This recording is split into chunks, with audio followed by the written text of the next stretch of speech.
Well, good afternoon to everybody for joining us this afternoon on what I'm hoping will be a really interesting webinar. This webinar has been put together by the Evershed Sutherland ESG Solutions team, and for those of you who are wondering what that is, it's a group that's been established within Evershed Sutherland to focus entirely on ESG and solutions-focused advice to our clients. So we are helping our clients minimize the risk and downward impact in value that ESG can have if it's not taken into account, but as importantly, to identify and deliver value enhancing solutions. So we're really delighted to be with you today to talk more about what we believe is going to be the new frontier for ESG, and that is tech. And we'll find out whether you agree as well very shortly. If you would like to ask questions at any point during this presentation and discussion, please use the Q&A function, which is on your screen. I think everybody should be quite familiar with all of this now, but please do use the Q&A function, and we will attempt to answer your questions as we go along. This is intended to be as interactive as possible, so it's here for your benefit, so please do get engaged. We don't have all the answers, and we'd love to hear what you have to say as well, so even if it's a point and not a question, please do make it. I'm really delighted today that we are joined by two of my colleagues, Nasser Ali Kasawana, who is the head of our technology, media and telecoms sector, as well as Charlotte Walker Osborne, who is a senior partner within that team. They have been doing a lot of work already, in particular with tech companies around this area, and I'm really keen to hear more about what they have to say on that. But I'm particularly delighted that we are joined today by a very old friend of mine and somebody I've known for many, many years, Dima Rafai, who is the CEO and founder of Creating Future Us. Dee and I were having a chat maybe a year ago about the new thought leadership that she was doing in this area, and the various position papers and thought leadership papers that she was producing. And I thought this would be a great topic to discuss in the context of ESG. So Dee has very kindly agreed to present to us some summary thoughts from the white paper that she has produced, which I'm sure she'll tell you about and we can make available to you.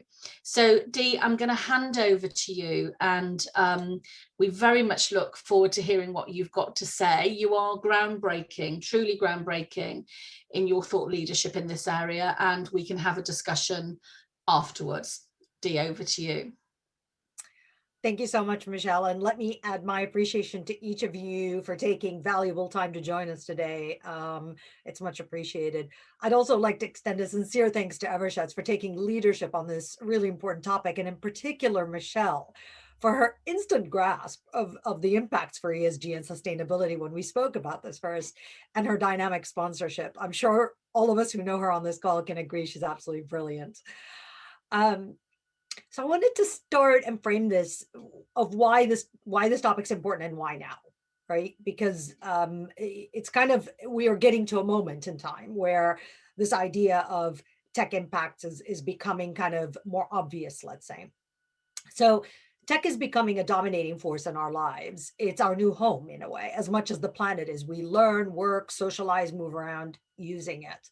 And this is kind of raising new externalities that had not been anticipated, and some unintended consequences, let's say, on a range of stakeholders, which I don't think could have come to the fore before now. You saw tendrils of it emerging, but it's really kind of becoming quite obvious now.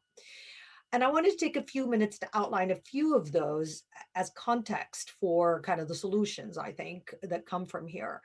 Um, Geopolitically, we have a jockeying taking place right now in and via tech, be it in space, cyber, bio or autonomous warfare, or even the supply chains of critical components for tech. Countries are all trying to exert dominance on this new battlefield. For now, there's very little internationally coordinated governance on these fronts.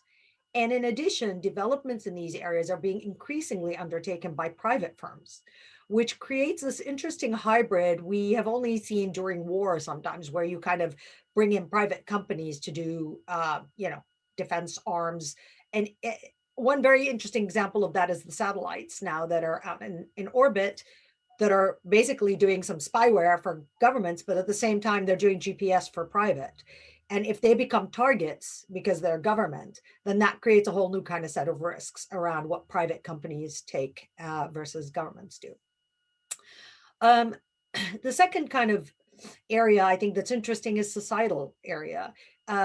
You clearly have misinformation, continuous surveillance, microprofiling, and the ability to influence electorates as the more widely recognized effects of some new technologies. But you also have CRISPR and its potential for incredible good and more malicious pursuits, on the other hand. Um, on the business to business front, you have other ramifications. So, as more tasks than jobs are being replaced with technology, accelerated not in the least by COVID, there are a few programs in place to reskill at scale a wide range of ages, capabilities, and educational backgrounds. Moreover, tech jobs themselves are rapidly adjusting to rising AI competence, and tech companies generally employ far less than their industrial counterparts. You can think General Motors versus Tesla. Um, and the spoils of technology's advancements are not being shared equally across society, with tech firms, due to their high balance sheets, tending to pay more minimal taxes. So you feel like things are just not landing right. And this combination could sow the seeds for societal instability in the coming decades. So it's important to keep an eye on these risks. On the economics and investment side, you have finance, and the whole financial ecosystem is itself on a trajectory of change due to tech throughout its value chain, whether it's for central banks, pension pots, individual investors, or intermediaries. Things like cryptocurrencies, RegTech, GameStop, Robinhood, there's a lot going on there as well. And the very ecosystem of competition and innovation is an area under immense scrutiny at the moment, focused on how behemoths are kind of hoovering up potential competitors and younger successful startups in what's emerging as a winner takes all model. And I think regulatory authorities have some issues with that. Tech companies have also done incredibly well during this crisis, and not surprisingly, governments who've taken on massive debt due to COVID, will have them squarely in their crosshairs as a source to recoup income. So whether it's through antitrust, taxation, or new regulations, these things are going to drive business model changes, and there's imminent redistribution coming on a multi-partisan, multi-country front. So it's something to keep an eye out on. So where value is found within tech is also being reallocated by other megatrends, and I won't go into them in detail, but we have a paper on it, such as fragmentation, weighted intangibles, and resource trade-offs. So basically, a new post-industrial world order is emerging, even as governments, societies, and businesses are trying to both direct and find their way through it. ESG investors also have a role in this new order. In a way, I hope to ensure both as orderly a transition as possible and a sustainable outcome that provides a healthy ecosystem for all to thrive on a longer term basis. They have a big seat at the table, and the responsibility that comes with it, really. At Creating Future Us, we've chosen to focus on the governance of tech companies. We consider tech companies to be all companies, really, as every company undertakes digital transformation. We feel that governance is key to achieving positive environmental and societal outcomes. It's also an area where investors and founders can have outsized influence, be it in public or private companies. Issues like the rights of minority shareholders, board selection, diversity on boards and in leadership, political contributions and lobbying activity are areas amongst many that require oversight by investors to ensure that all stakeholders are being considered and companies make prudent decisions for long-term outcomes. Self-governance, we feel, is the least painful alternative to knee-jerk regulations after the public and politicians feel the horse is bolted. So we're big advocates of self-governance, and ESG is a wonderful tool towards that self-governance. It's a framework. Beyond these here and now measures, we've identified that governance structures built for an industrial age are also looking ossified in a digital one. We need to rethink the structures and practices that worked for an age of largely physical assets, slow-moving events, less transparency, and others. This new digital age requires much more agile governance that acts as a propeller and value creator to digitizing businesses, rather than acts as a potential drag. In fact, ESG in its current form is really an industrial age construct, and it's being challenged by the emerging issues of the digital age, which is why we're working on a framework for digital age ESG, as we call it. Another area for digital age ESG to contemplate is trade-offs. In the tech space, many of the large giants have impeccable environmental aspirations and have put a hefty down payment on them. Yet cryptocurrencies and server farms are incredibly energy intensive.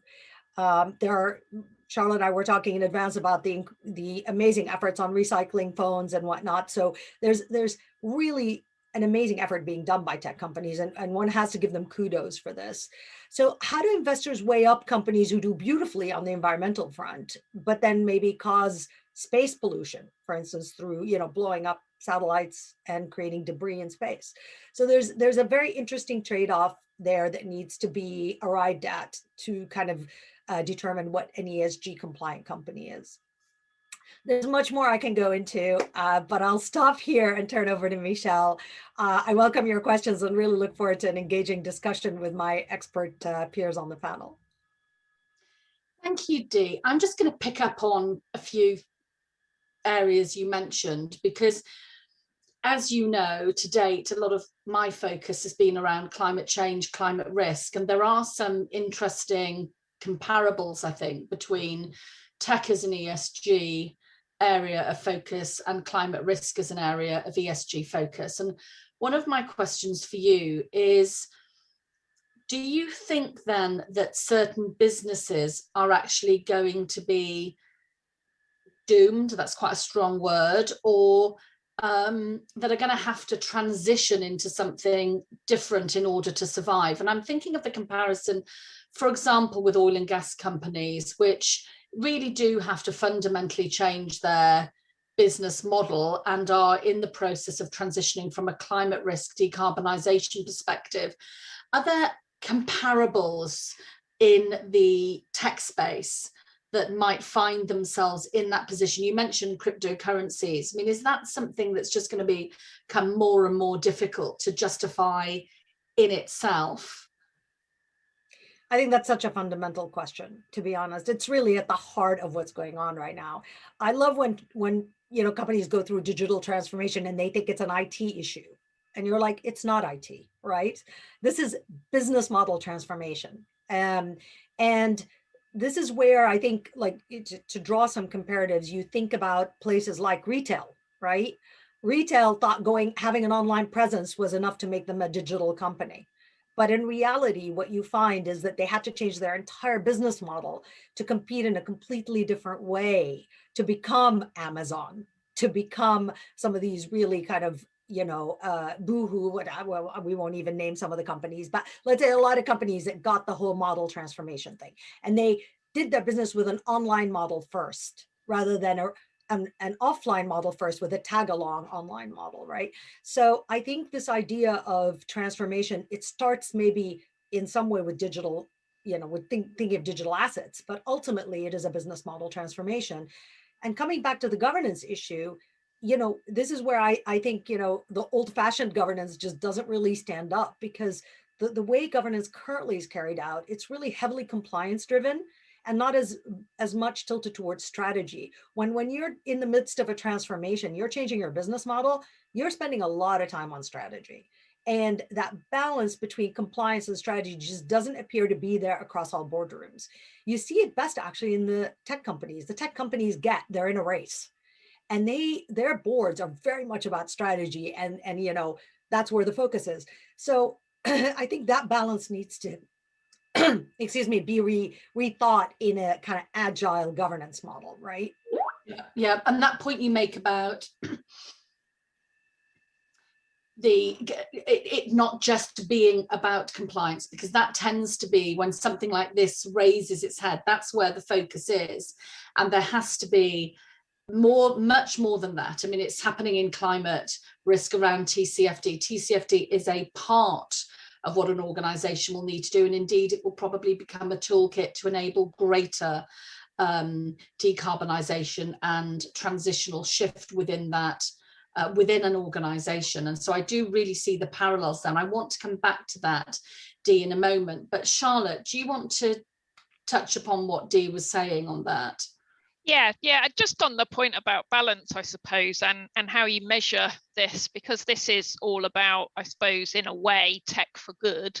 If you look at, say, supercomputers or really sophisticated artificial intelligence, that can consume quite a lot of energy, but at the other side of the scale, the what it can do for society is incredible in terms of how it can help with problems around food or problems around things like the pandemic, etc. So it is an interesting one that some of the energy pull from carbon has a trade-off for very much the societal good. So I think it will be interesting on how it's measured as a whole, as more and more kind of governance and reporting, etc., come in on this, because I think it's not just about the carbon pull from the use of tech. It's, what is it being pulled to do in a way. And we'll come back to that, Charlotte, very shortly. I'm going to stick on governance, if that's okay, before we come on to this question I had for you, Dee, around the wholesale change really that needs to happen maybe within organisations. And ask a question that's come from the audience from Bob Danhauser. And he has said, governance is indeed crucial. And this isn't just for you, Dee, this is for NASA and Charlotte as well, but many leading tech companies have a dual class share structure that mute investor voices. Can investors really ever exert influence, or is public policy the most significant lever of change? Once you've answered that, I want to ask you a question as well about, and this is probably more directed at Dee, is this whole area even on the radar of institutional investors at the moment to the degree that it needs to be? Bob is indicating that it is, but who wants to answer Bob's question first? Can investors really exert influence? I'm happy to take a stab at it because it's an area we really are fussed about. It's one of the areas we cover the most. We've been trying to make it a big thing, but to answer an excellent question, because it is at the heart of how governance works at tech companies.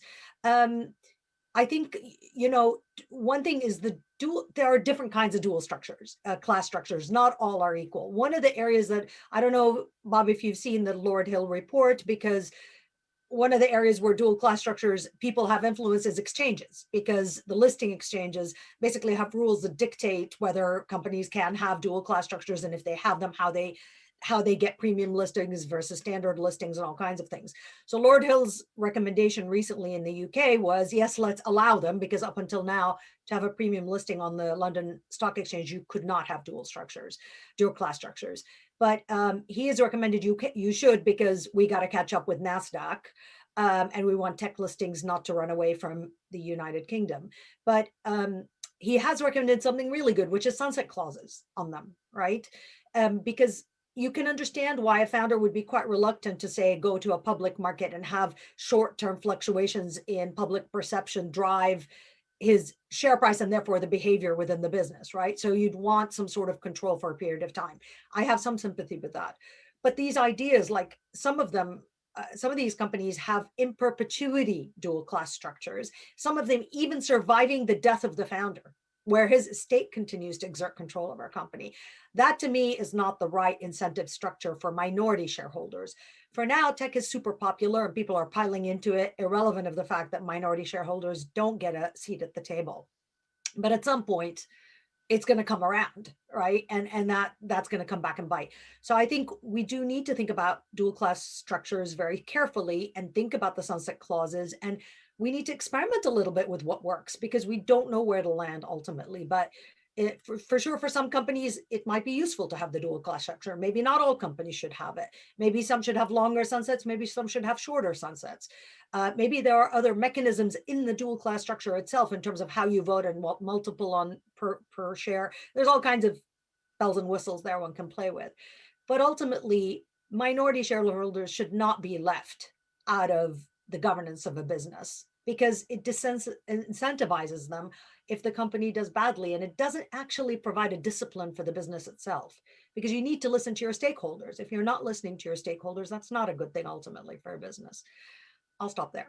And I think it's fair to say, Dee, that the landscape has changed dramatically in the last couple of years, and the pressure around ESG is coming from so many different angles, and those minority shareholders are the customers, are other key stakeholders that as a business you have to engage with. So I think maybe the days of how this used to work effectively might be coming to an end. Charlotte, did you want to add anything there? Or Look, I completely agree with what Dee has said. I think it is a bit of a pincer movement though, because I think public policy is playing a massive impact too.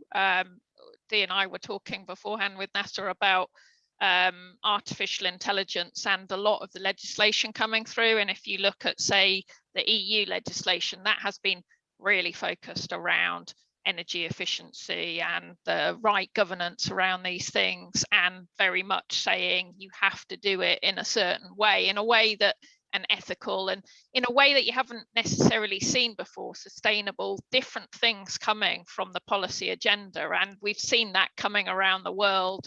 The EU kind of was one of the first blocks, I suppose, to do that, but we're seeing that legislation coming in, and that's just one example. But I think, if you look at, say, PE from an investment perspective, I think they're heavily engaging with ESG perhaps already, because statistics are showing that tech companies that have ESG at its heart are performing better.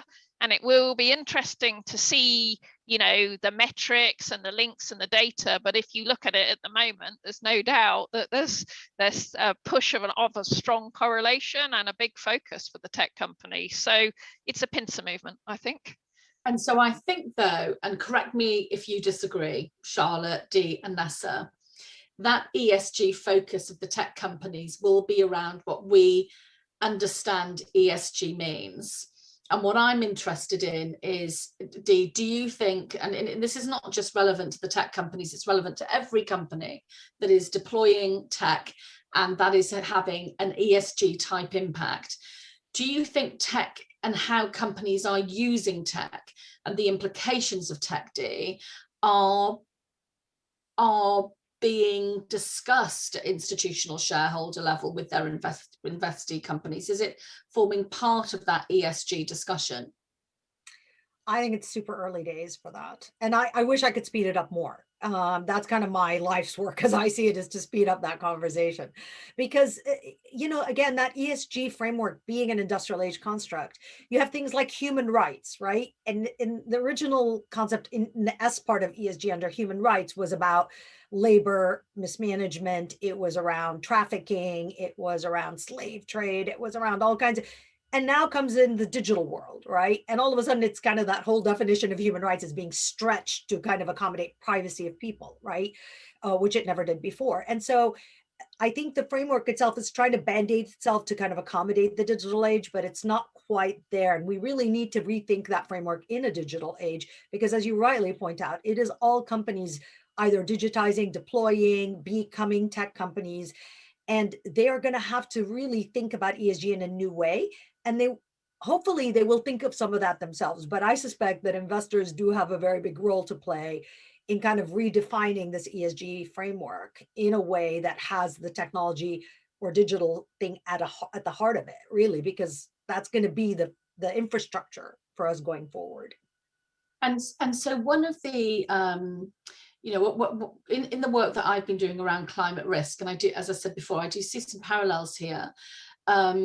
We did a report with KPMG that we launched at the Green Horizon Summit, and it involved a survey of over 500 of the world's largest companies, and it was focused on, you know, understanding climate risk and how that impacts corporate value. And one of the key areas that really came out of the discussions we were having with companies was what we call the people factor, which was that there is just this wholesale change, psychological change that has to happen within companies so that they actually see climate risk and decarbonisation very differently, and it actually it filters through into everything that business does. So every individual understands where the risks are, and it's built into the way they think about things, and is open to identifying the opportunities for actually improving the value of the business linked to new business models linked around decarbonisation and avoiding climate risk.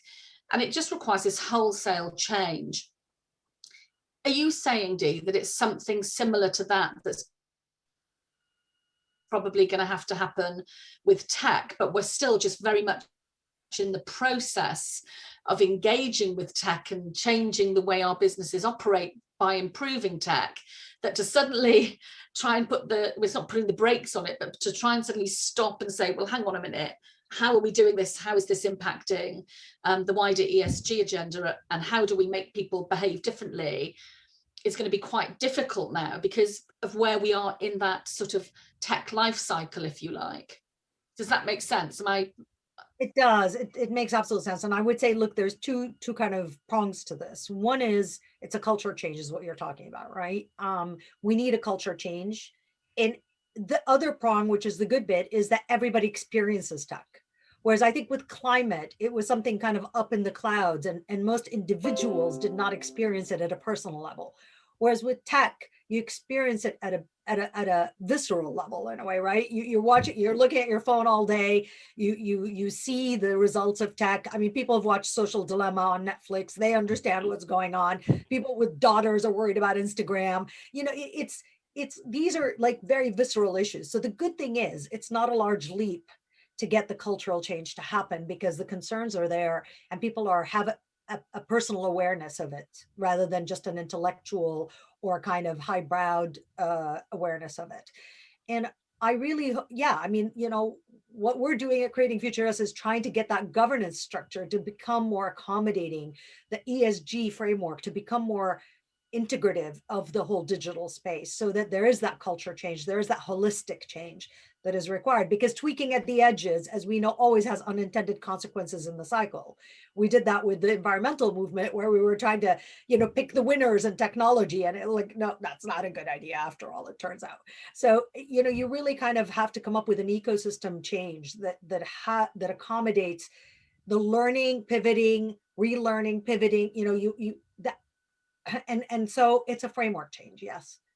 I think just one thing to add to that, I'm just listening to this, it's been fascinating. I mean, you know, and the question by Bob, I think, was a great one about whether this is coming more from investors or more from public policy. I think, you know, I'm sure Charlotte would agree, you know, looking at our clients and without naming names, but what I'm sensing with our tech clients, you know, which are amongst the sort of biggest tech companies, TMT companies in the world, there's a lot of pressure or self-inflicted pressure to be relevant. I think it comes down to that relevance. So they want to be relevant in that debate. And to touch on sort of a lot of what's been said, there's pressure from the shareholders, there's pressure from the employees, there's pressure from the legislators and from public policy. And what we're seeing, and I can talk for a long time about this, but just some of the headlines, we're seeing tech companies really trying to lead the debate. So Charlotte mentioned tech for good, or I've seen a lot of talk of ethical AI. And again, a lot of the big tech companies are trying to make sure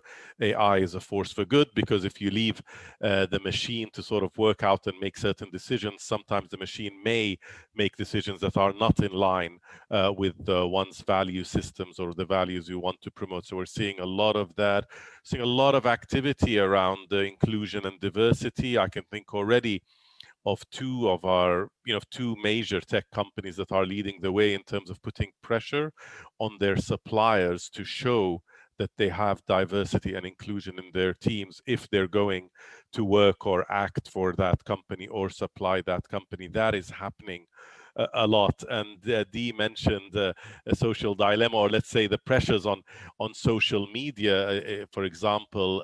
It's quite intense.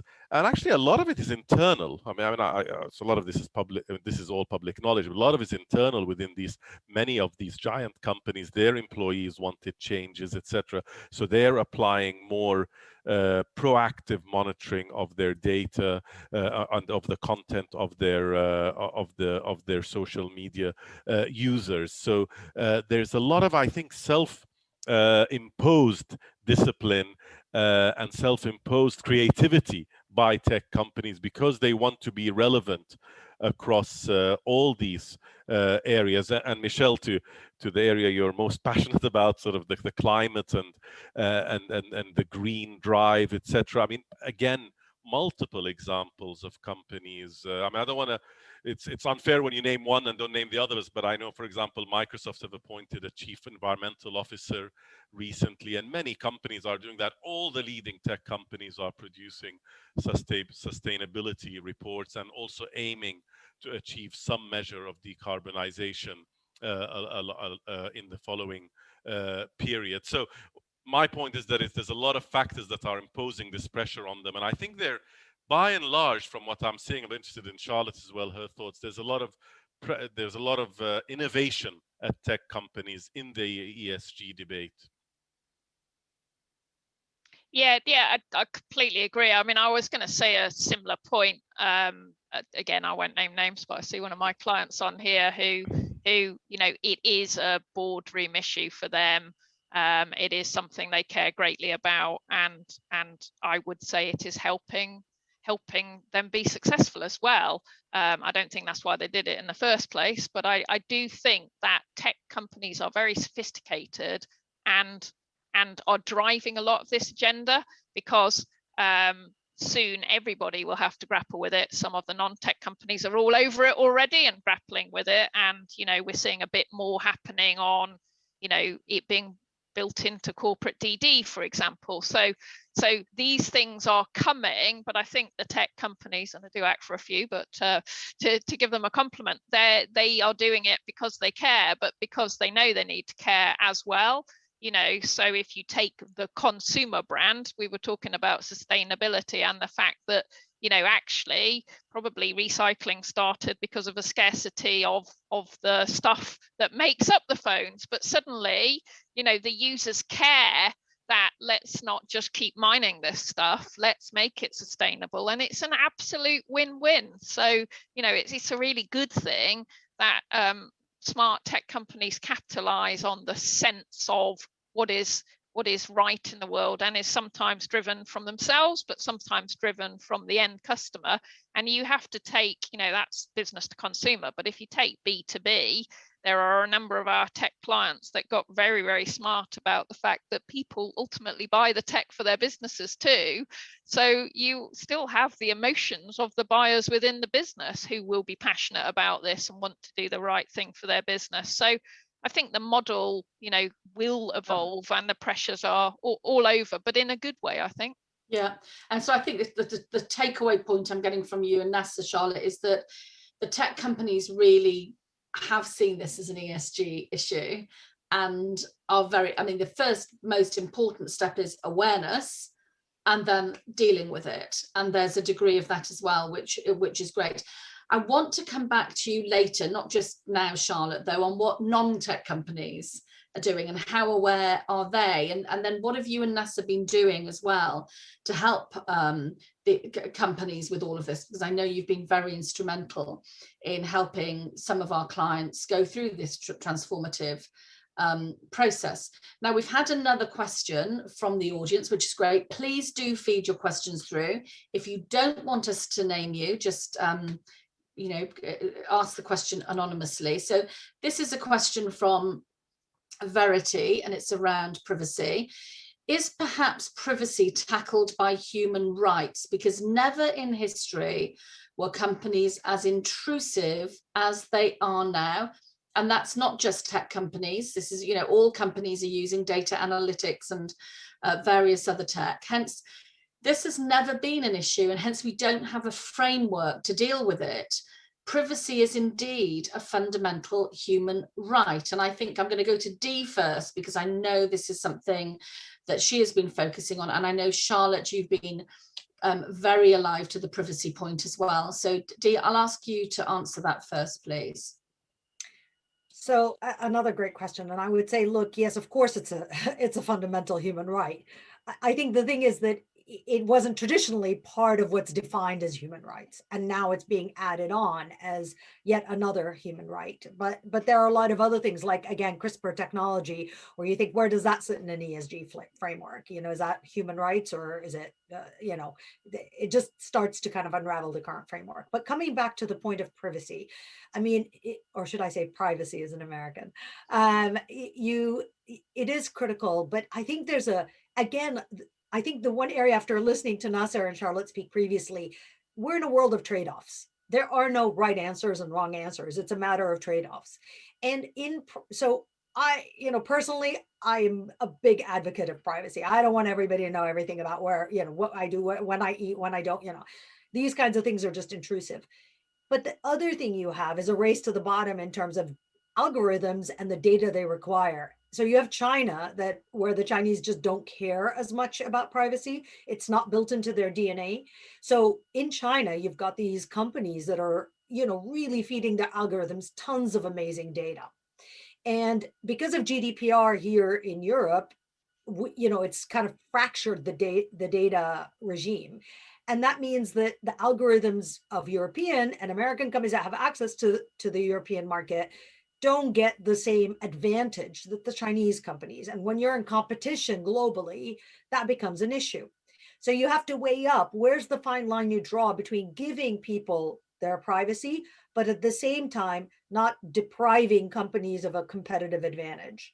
And, you know, a lot of people say, well, that cutoff is anonymization. You anonymize the data, and therefore you do. That may be, but there are companies out there that are de-anonymizing anonymized data. There are companies that are literally building themselves, marry a whole bunch of data points together to triangulate who the, you know, profile of the person is. So, you know, we just need to wrestle with this a bit. There are no, I wish I could say there's like, yeah, here's a black and white answer. But I think it's really important to just acknowledge that this is a world of trade-offs and shades of gray.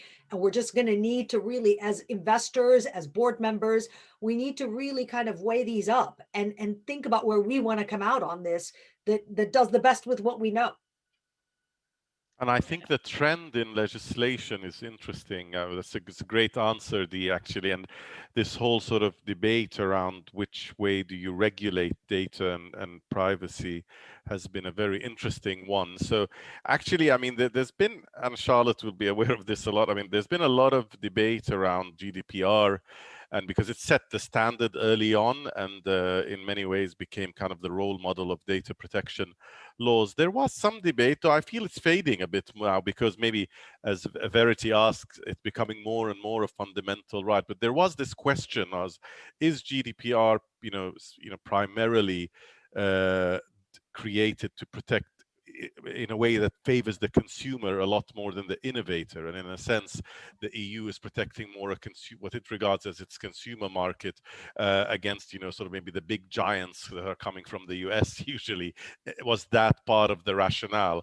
And there was talk around sort of other countries as they look at to improve their data protection laws, whether they strike a better balance. But I think what's happening, I don't know, I'll be interested again in Charlotte's views there. What I feel is happening is that GDPR is now more or less the gold standard. And, you know, with my role and Charlotte's, we're sort of covering a lot of countries around the world, and more as countries innovate and develop their privacy laws, they are adopting GDPR type principles. And you look at the California law as well, I think it's heading in that direction, which is a good thing in terms of, as I said, it's good because it does enshrine that sort of fundamental privacy right. But you're right to point out this issue of, is it in some countries, is it allowing some countries to innovate more because they have less legal restrictions? It's a very interesting debate. Yeah, and again, look, I was about to pick up on the same, and just to hark back to artificial intelligence as a great example. The EU came out strong with its rules governing kind of artificial intelligence and sharing of data and trying to keep it in the block. And then the pandemic happened, and suddenly sharing data was really important to help. And actually, rightly or wrongly, because I admire legislators that come out early to try and regulate to the right degree. I'm not going to comment on who's getting it right now, but there was a lot of criticism about actually you are, by saying let's keep this quite territorial, you are actually stopping something that's quite important for society. And whether that was right or wrong, there was a great deal of criticism about that. I think that, there's no doubt, of course, that people's privacy and what they choose to do with their data must be a right for us all. The issue we have is that there are all these divergences of laws, and therefore it's really, really hard. We can see the US trending to a lot more privacy law. Virginia's just come out, NASA's mentioned California. And, is that going to be positive for them? I actually think it's going to be positive because there's been a lot of bad press around treatment of data. So I think it's actually a competitive advantage to make sure that good press comes, that there are rules around data. But, there are territories that have a lot less rules. And if you take artificial intelligence, it basically needs to gobble up good data to learn and be innovative. So, I think what's important is that people have a much more informed understanding of where their data is being used, how it's being used, whether it will be de-identified, the fact it should not be re-identifiable. And I think that, sometimes our focus is a little bit wrong, and that means, rightly or wrongly, that the end customer can miss out. If we take it back to ESG, a lot of personal data is actually going to drive some of this good sustainability, this good kind of governance around these things, smart energy, all these sorts of things. They are driven on data. It's just, what do you do with that data? Is it for the right purpose, or can it be used for the wrong purpose? So, I think it's a great question. I think until we get a level playing field, it's not really a basic human right, is it? It's something that is manipulated, rightly or wrongly, for good or for gain, or for both sometimes. The level of this conversation is making it very clear that we were right to organise this webinar, because as you bring tech into the realm of ESG, it becomes incredibly complex, and there's an awful lot to think through. I think the focus so far has been, we have been focusing a little on tech companies, and of course these issues, the privacy, implementation of tech isn't just about the technology suppliers, Charlotte. Its development and utilization is with every kind of sector and organization. Now, as a technology lawyer, Charlotte, in the wider technology support that you and your team are giving clients, are you seeing this topic being brought to bear in the non-tech companies that we're working with? Yeah, and I think it's a varying degree. So I think it does go back to some of the points made earlier that certain companies are grappling with it, whether non-tech or tech, much earlier than others for various reasons. But I think where we're really beginning to see the change is the part I touched upon before, which is, I think when people are buying companies, they are very aware that they should be looking at this from a due diligence point of view, because they have to grapple with it for their own business. So they also have to grapple with it for anything that they're buying in. So that's somewhere where, particularly on private equity, that is very front and center. I think where we're also seeing it is when those non-tech companies are procuring services or goods from tech companies, and that's something where I'm seeing, or we're helping clients write some warranties or some policies around what they might expect from their suppliers in this area. And pleasingly, lots of the tech suppliers are all over it and can do that. But that's where I think we're seeing the ecosystem meeting. But I think it is only just at the start of that. I think a lot of the non-tech sector are deploying tech to help. So it's interesting, when I was reminding myself of the ESG tech out there, a lot of it is around tech that will help you monitor what you're doing in this area for reporting, etc. So there's a whole industry there that some of our clients are looking at, how can it help, which I think is good. But a lot of, for people who've seen me talk before, I almost say tech isn't, virtually every company is a tech company now. They're all digitalizing, really, so in a way, whether you're in the energy sector and you are doing smart, whether you're an Internet of Things company, a lot of them have ESG in their mind when they're building their own products and services going forwards. But I would say not heavily in their minds, and that's no disrespect, because as I say, I think there's either companies who've been looking at this a lot or who are only just beginning to grapple with it, and that's because it's not yet obvious what standards are expecting. It is all evolving. So I think Dee's obviously well ahead of many, as are you, Michelle, but I think we are all grappling with it with our customers. What is best, what are the right things to put in the contracts, etc.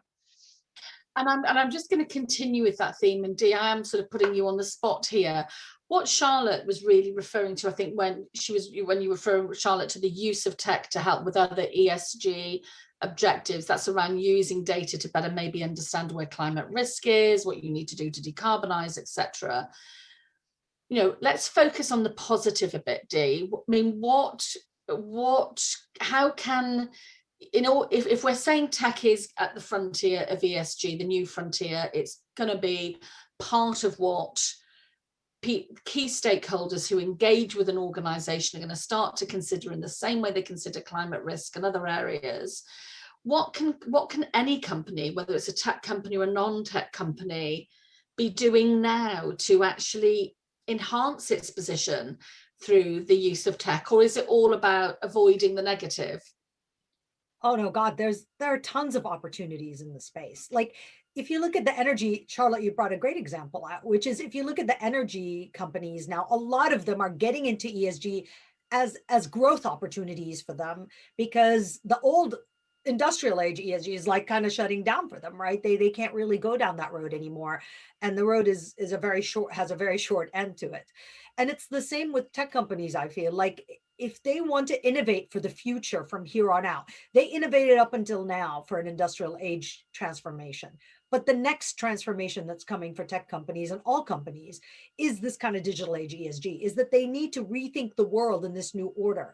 And what role do they want to play in this new order? So each company is going to have a different approach to it. But I agree with Charlotte that we need to come up with standards. That's where you start. You come up with best practices. So we're actually creating a toolkit as we speak right now of governance best practices for tech. right? So we're looking at what are people doing in their boards that's innovative, that's different, that's bringing on the right behaviors and creating the right incentives, because we live in an incentive system called capitalism. And ultimately, if you get the incentives wrong, you get wrong behaviors. So how do you get the right incentives in there? And what are the best practices that bring about those incentives and align the outcome?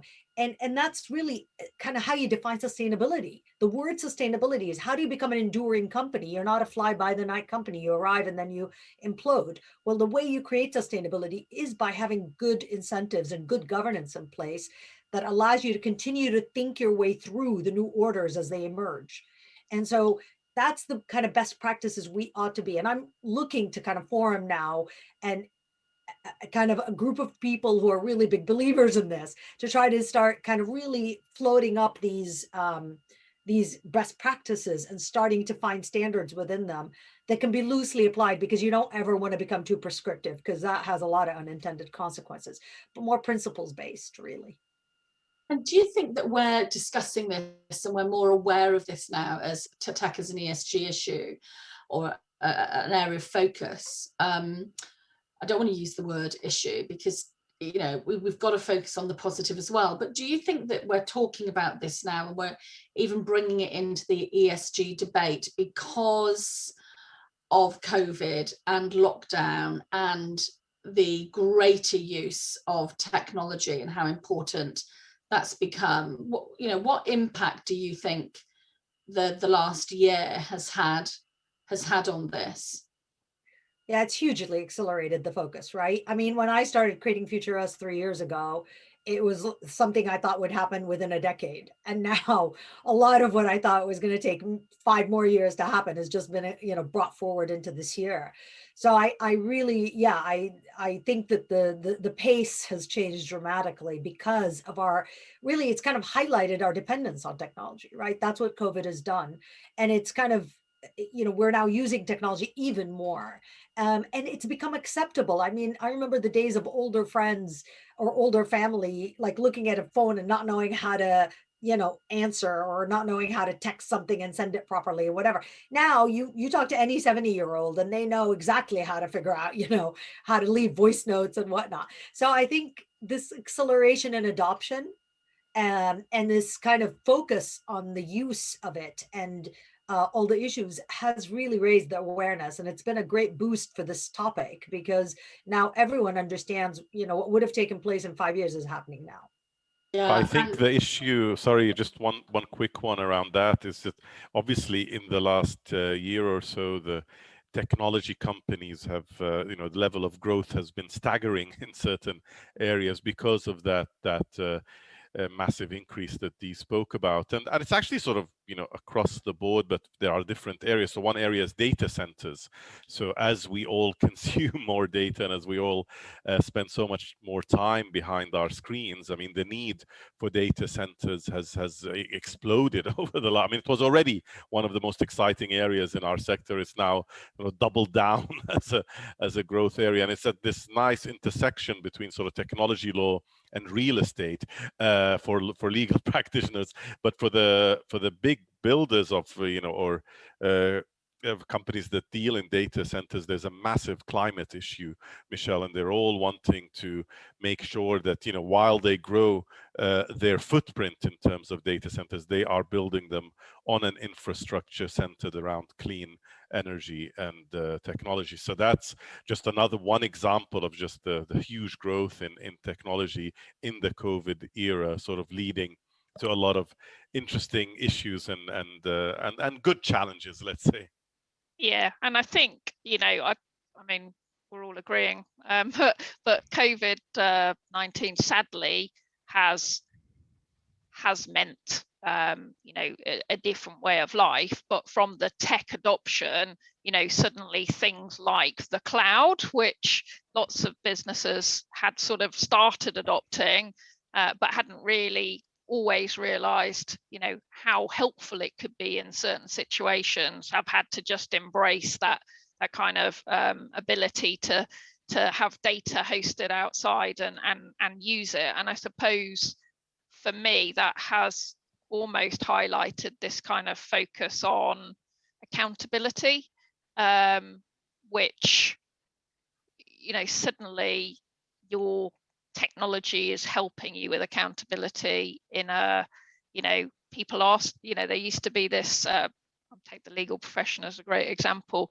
You must have a bum on a seat to be working in the office till late. But actually, technology in a positive way shows that we are, you know, we can be accounted for and trusted. So, you know, there's some interesting things that have happened from the pandemic.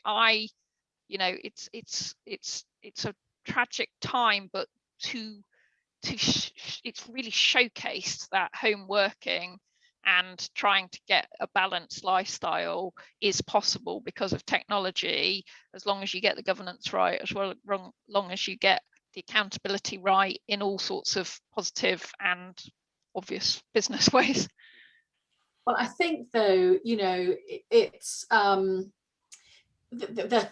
sort of tech being a part of ESG is starting to get some traction, and the consequences of getting it wrong could be quite significant. I think a lot of there have been certain things that have been happening which I think have, you know, haven't had as much publicity and have been slightly under the radar, but they would demonstrate that point. And I know, Dee, that, you know, you've been doing some analysis around the level of litigation and, you know, some of that negative impact that's being felt by those that are not seeing tech as an ESG area of focus. Do you want to just say a few words about that? We're coming very close to the finish line, but it would be great to just hear that, just as a little warning bell.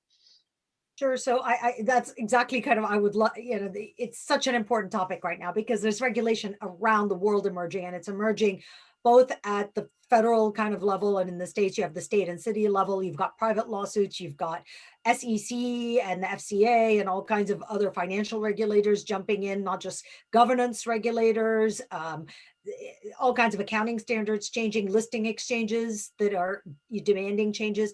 So ESG is coming to tech, whether it likes it or not. And coming back to Nasser's point is, do you get ahead of it, or do you kind of get dragged into it, right? And what kind of my intention is to always to, you know, encourage companies to get ahead of it, because then you can shape it. If you wait till somebody else shapes it, then you're kind of stuck operating within a very tight framework. So best to get ahead of it. And also because frankly, the regulation generally doesn't allow for a lot of innovation. It comes down, and then that's it. People have, you know, and it takes years to change it. So it's best to kind of innovate while you still have the open window to innovate and come up with those best practices and solutions and standards, and then share them with the regulators so that the regulators can come up with smart regulation rather than, you know, knee-jerk regulations, as I call them. And so I'm really a big proponent of, if you kind of look around at what's coming at these companies, the best thing they can do right now is just to get ahead of it and start to really think about this digital age ESG very seriously, because it's going to prevent a lot of pain later. So recognize tech is an ESG area of focus.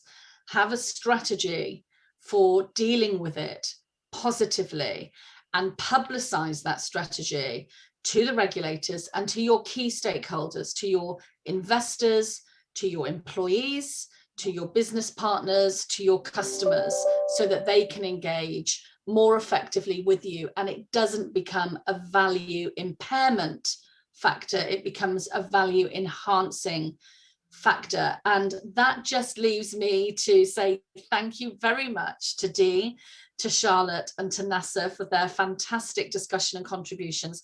I hope this has been helpful to everybody. It's been great to have you join us.